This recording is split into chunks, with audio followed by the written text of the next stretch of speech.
पेशावर की थाना सरबंद रियाज शहीद चौकी पर 8 दहशतगर्दों का हमला नाकाम बना दिया गया। अहलकारों की जवाबी फायरिंग से हमलावर फरार। 7 जून को भी दहशतगर्दों ने इस चौकी पर हमला किया था। पेशावर और खैबर में 48 घंटों में दहशतगर्दी की चौथी वारदात। बाड़ा की तहसील कंपाउंड में 2 खुदकुश हमलावरों को हलाक करके हमला नाकाम बनाया गया। वाक़े में 4 पुलिस एहलकार शहीद हुए। गुज़श्ता रोज़ ही पेशावर के इलाके रेगी में दहशतगर्दों ने जदीद असलहे से हमला करके 2 एहलकारों को शहीद किया। 18 जुलाई को पेशावर में फ्रंटियर कोर पर खुदकुश हमला किया गया।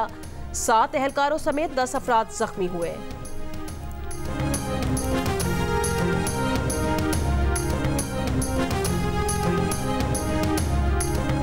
रेगी मॉडल टाउन का हमारा पुलिस पेट्रोल का नाका था, उस पर रात के टाइम फायर आया, स्नाइपर फायरिंग हुई है। M4 वेपन इस्तेमाल हुआ है, प्रॉब्ली थर्मल विजन उसके ऊपर माउंटेड थी। पेशावर में रेगी नाके पर हमले के लिए दहशतगर्दों ने रात की तारीकी में एक बार फिर थर्मल विजन वेपन्स का इस्तेमाल किया। थर्मल विजन का मुकाबला करने के लिए खैबर पख्तूनख्वा के 4 अजला की पुलिस को जदीद असलहा फराहम किया गया, मगर पेशावर पुलिस ताहाल इससे महरूम है। माहिरीन के मुताबिक थर्मल विजन हर तरह के मौसम में दिन रात किसी भी जगह इस्तेमाल किया जा सकता है। इस आले की रेंज तकरीबन 3 किलोमीटर होती है। Thermal site sniper rifle, grenade launchers, heavy और लाइट मशीन गन्स पर नस्ब किया जा सकता है।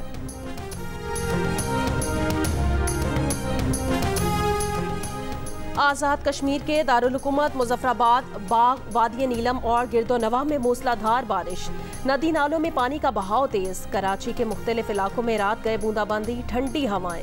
हैदराबाद के मुख्तलिफ इलाकों में भी हल्की बारिश। लाहौर, खुशाब, कमालिया और लोधरा समेत पंजाब के मुख्तलिफ शहरों में बारिश।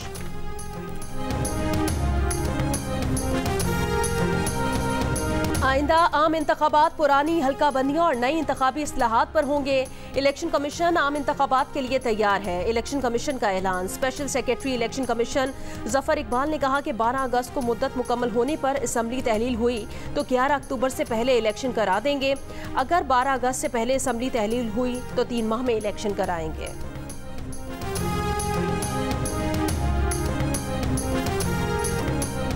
ऑपोजिशन लीडर राजा रियाज ने दावा किया कि असम्बलियां 8 अगस्त को तोड़ी जा रही हैं। 1 अगस्त को वजीर आजम से मुलाकात मुतवक्के है। राजा रियाज ने कहा कि इस मुलाकात में वो निगरां वजीर आजम के लिए नाम शहबाज शरीफ को देंगे।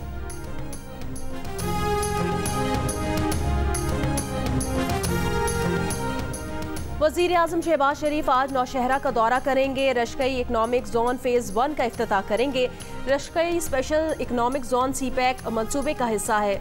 वजीर आजम का कौमी IT सेमिनार से खिताब। कहा मुल्क की 60% आबादी नौजवानों पर मुश्तमिल है। अगले चंद माह में कई मंसूबे कौमी धारे में शामिल किए जाएंगे। तकरीब में army chief general Asim Munir, वफाकी वज़रा और गैर मुल्की मेहमानों की भी शिरकत।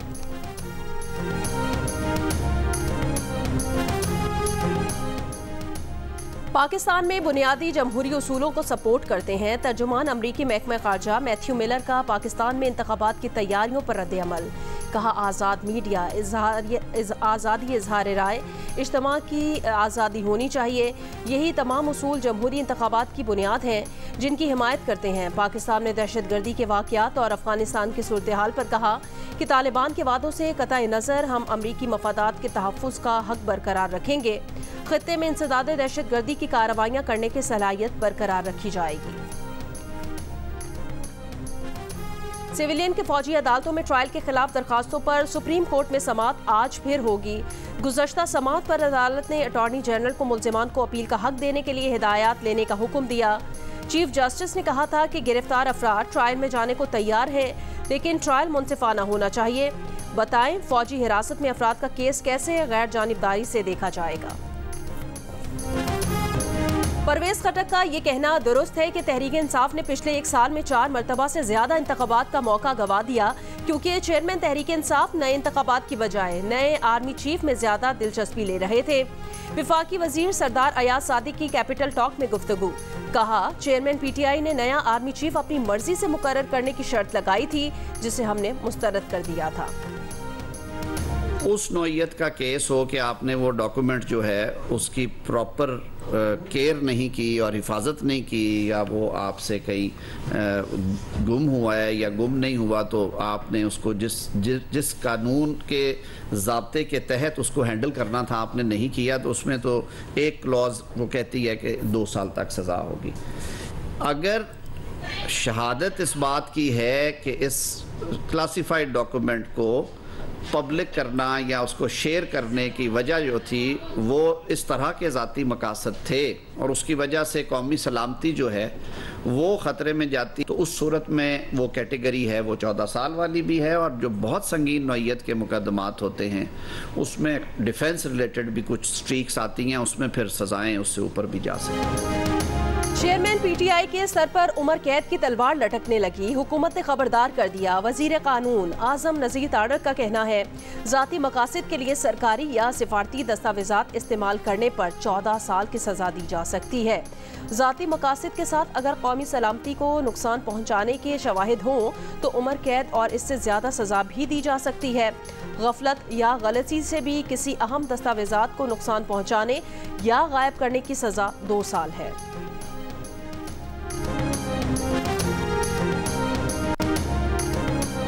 चेयरमैन पीटीआई ने साइफर गुम कर दिया। उनके प्रिंसिपल सेक्रेटरी ने अहम काबीना इजलास के मिनट्स गुम कर दिए। इस काबीना इजलास में आजम खान ने कौमी सलामती कमेटी के इजलास पर ब्रीफिंग दी और मिनट्स खुद तैयार किए थे। रिपोर्टर उमर चीमा की जियो न्यूज़ के प्रोग्राम आज शाहजेब खानजादा के साथ में गुफ्तगू। उन्होंने कहा कि कौमी सलामती कमेटी में सेक्रेटरी खारजा ने साइफर सिर्फ पढ़ा था। अगले दिन काबीना इजलास में आजम खान ने ब्रीफिंग दी, मगर इजलास के मिनट्स में ये लिख दिया कि ब्रीफिंग एडिशनल सेक्रेटरी खारजा फैसल तिरमिजी ने दी है।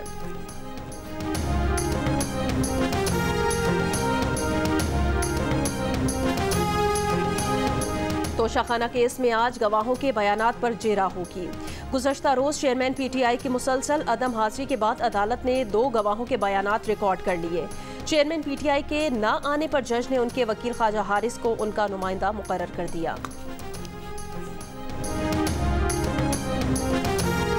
यूनान कश्ती हादसे में जाँ बहक पाकिस्तानियों की मैयतों की वतन वापसी।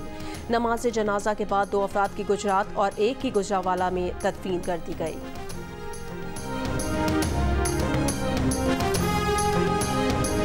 मोटरवे M9 पर कराची से हैदराबाद जाने वाली मुसाफिर बस आगे चलने वाले ट्रेलर से टकरा गई। हादसे में 10 अफराद जख्मी, 5 की हालत नाजुक।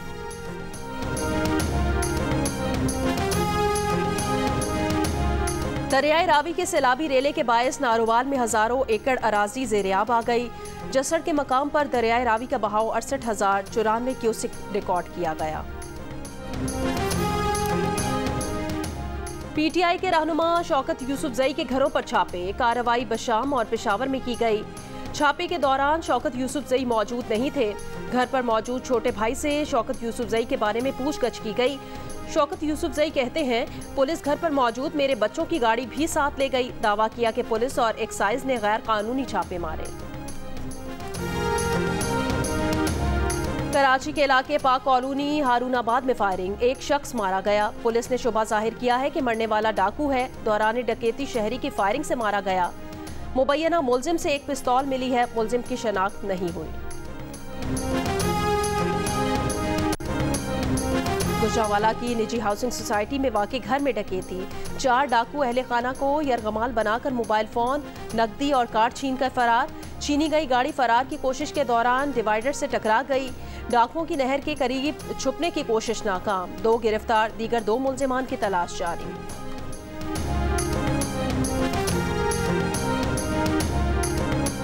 कराची में अदालत लाए गए 14 बंदर के बच्चों में से एक अदालत से भाग निकला। महकमा जंगली हयात की टीम ने सिटी कोर्ट में रेस्क्यू ऑपरेशन रोक दिया।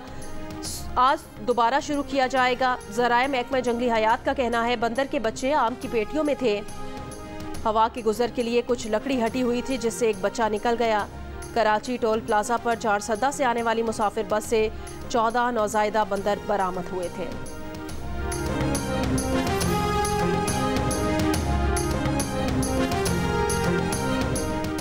गवर्नर सिंध कामरान किशोरी की फंक्शनल मुस्लिम लीग के रहनुमा पीर सदरुद्दीन शाह राशिदी से कराची में उनकी रिहाइशगाह पर मुलाकात। सूबे की सियासी सूरत हाल, तमाम स्टेक होल्डर्स के किरदार पर तबादला ख्याल। निगरान वजीर आला सिंध के लिए MQM की जानिब से दिए गए नाम शुएब सिद्दीकी के मामले पर भी गुफ्तगू की गई।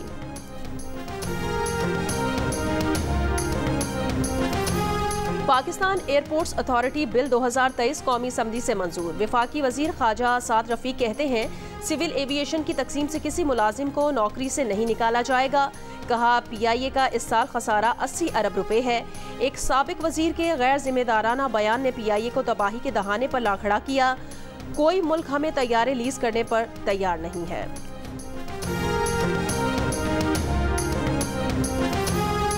पाकिस्तान और यूक्रेन का मुख्तलिफ शोबों में ताउन बढ़ाने पर इतफाक। वजीर खारजा बिलावल भुट्टो कहते हैं यूक्रेन से दिफाई मुआहिदा नहीं, रूस से तनाज़ा मुज़ाकरात से हल किया जाए।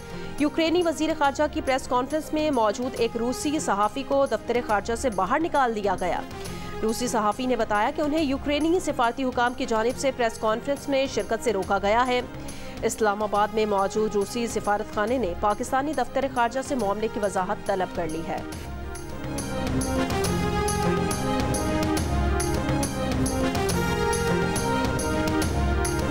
कुरान पाक की बेहुरमती पर इराक ने स्वीडन के सफीर को मुल्क से निकाल दिया। पाकिस्तान की स्वीडन में कुरान पाक की बेहुरमती के वाक़े की शदीद मज़म्मत। तर्जुमान दफ्तर खारजा का कहना है तमाम ममालिक मजहबी मनाफरत फैलाने वालों को अलग थलग करने का आगाज करें। लेबनान की तंजीम हिजबुल्लाह के सरबराह हसन नसरुल्लाह का लेबनान समेत तमाम मुस्लिम ममालिक से स्वीडन के सिफारतकारों को निकालने, अपने सफीर वापस बुलाने का मुतालिबा। कहा यौम आशूर को तमाम अफराद कुरान पाक हाथों में लेकर शिरकत करें और तिलावत कलाम पाक करें।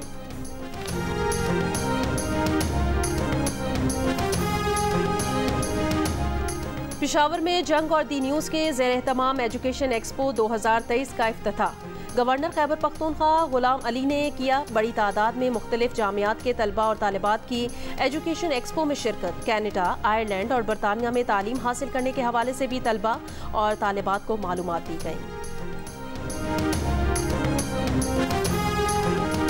ICC टेस्ट चैंपियनशिप में पाकिस्तान की शानदार शुरुआत। सीरीज के पहले टेस्ट में फतह के बाद टीम पाकिस्तान की नजरें श्रीलंका के खिलाफ दूसरे टेस्ट पर जम गईं। दूसरा टेस्ट 24 जुलाई से कोलंबो में खेला जाएगा।